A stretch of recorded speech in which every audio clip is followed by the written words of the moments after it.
अक्सर ऐसा होता है ना कि सबसे बड़ी सीख, सबसे बड़ी प्रेरणा हमें बहुत छोटी-छोटी जगहों से मिल जाती है।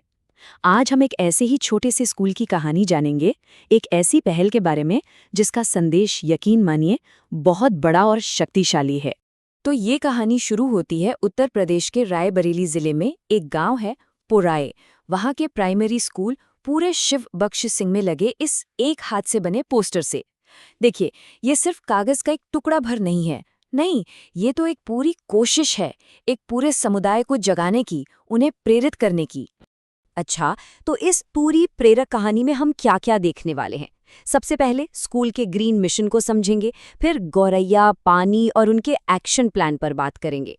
उसके बाद आएगी वो 1 लीटर की चुनौती और जानेंगे कि जल ही जीवन है का संदेश कितना गहरा है। और आखिर में देखेंगे कि कैसे उनकी स्मार्ट प्लानिंग ने ये सब मुमकिन कर दिखाया। तो चलिए शुरू करते हैं।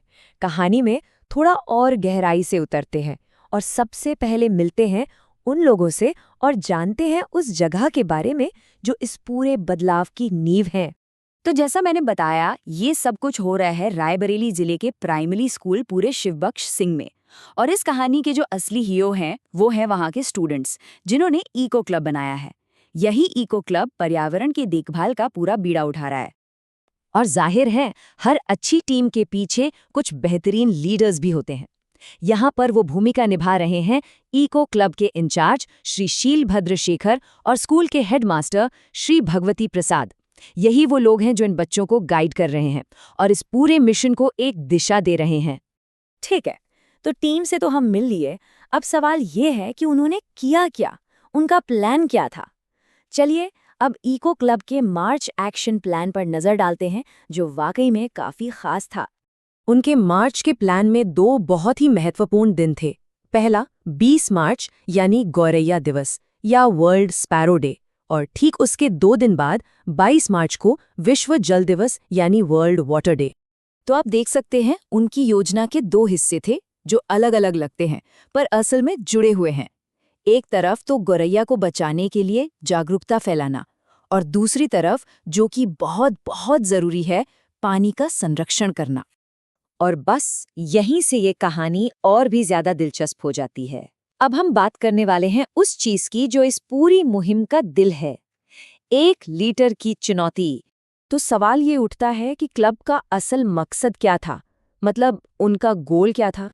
सिर्फ एक, जी हाँ, उनका लक्ष्य था कि हर एक इंसान हर रोज कम से कम 1 लीटर पानी बचाएगा। बस इतना ही। और देखिए, इस लक्ष्य की सबसे बड़ी खूबसूरती इसकी सादगी में ही है। ये इतना आसान है कि कोई भी कर सकता है। और एक और जरूरी बात, ये चैलेंज सिर्फ स्कूल के बच्चों के लिए नहीं था। नहीं, ये एक चुनौती पूरे गांव को, पूरे स्थानीय समुदाय को दी गई थी। अब आप सोचिए इसका असर कितना बड़ा हो सकता है। लेकिन हर एक्शन के पीछे एक सोच होती है, एक फिलॉसफी होती है। तो इस अभियान के पीछे की प्रेरणा क्या थी? चलिए अब उस शक्तिशाली संदेश को समझते हैं जो इस पूरे कैंपेन की जान है। इस पूरी पहल का जो मूल मंत्र था वो था एक बहुत ही सीधा और सच्चा वाक्य, जल है तो जीवन है ना? मतलब अगर पानी है तभी जीवन है। ये एक ऐसी सच्चाई है जो किसी भाषा या संस्कृति की मोहताज नहीं। और जरा इस कलाकृति को देखिए जिसे एक छात्र ने बनाया है। कितनी खूबसूरती से ये बच्चे इस संदेश को समझते हैं और उसे कागज पर उतार रहे हैं। ये दिखाता है कि एक बच्चे की नज़र में भी पानी और जीवन का रिश्ता कितना साफ और गहरा है। तो चलिए अब कहानी के आखिरी हिस्से पर आते हैं, यानी प्रोएक्टिव प्लानिंग की ताकत। एक अच्छा आइडिया होना एक बात है, लेकिन उसे सही प्लानिंग के साथ लागू करना बिल्कुल दूसरी, खासकर तब जब सामने कुछ चुनौतियां हों। तो देखिए, उनके सामने एक प्रैक्टिकल प्रॉब्लम आ गई।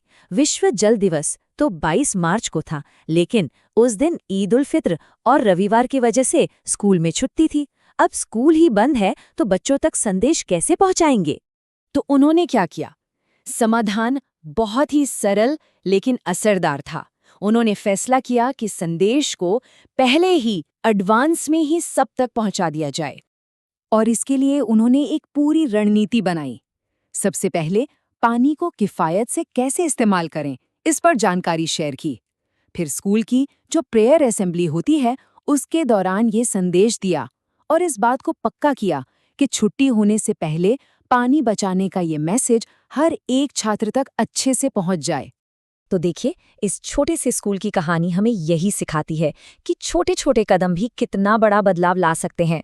और ये कहानी हमें सोचने पर भी मजबूर करती है कि हमारे आसपास, हमारे अपने समुदाय में ऐसी कौन सी 1 लीटर चुनौती हो सकती है जिसे हम सब मिलकर शुरू कर सकते हैं, क्योंकि बदलाव की शुरुआत तो कहीं ना कहीं से करनी ही पड़ती है।